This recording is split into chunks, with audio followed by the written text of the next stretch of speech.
Hi. അപ്പൊ നമ്മളിങ്ങനെ unboxing video ഇട്ട് വന്നേക്കണം കേട്ടോ. മൈക്കാണ് അൺബോക്സ് ചെയ്യാൻ പോണത്. മൈക്ക് ഇതാണ് മൈക്കിട്ടാ. ഇത് ഇനി അൺബോക്സ് ചെയ്യട്ടും വരാം. ഓക്കെ, ഇവിടെ ബ്ലേഡ് വെച്ച് മുറിക്കാനുണ്ട്, മുറിച്ചിട്ടും വരാം. ഓക്കെ, അപ്പൊ ഫ്രണ്ട്സ് ദേ നമ്മളതേ പൊട്ടിച്ചിട്ടുണ്ട് മൈക്ക്. ഇതാണ് ടേസ് മൈക്ക്, മാക്കിന്റെ മൈക്കാണ്. ഇത് കാണിച്ചോളൂ.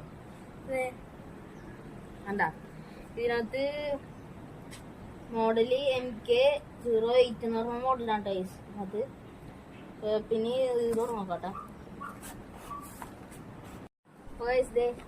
ഇതാണ് മുട്ട മൈക്ക്. ഇതൊക്കെയാണ് ഇതിനകത്തുള്ള സെറ്റപ്പ്. ഇത് മൈക്ക് മെയിൻ സാധനം. പിന്നെ USB വന്നിട്ടുണ്ട്. ഇവിടെ നമ്മുടെ ഫോണിൽ കണക്ട് ചെയ്യാൻ പറ്റണ മറ്റേ ഒരു ഇത് തന്നിട്ടുണ്ട്. മറ്റേ ഇതിന്റെ പേര്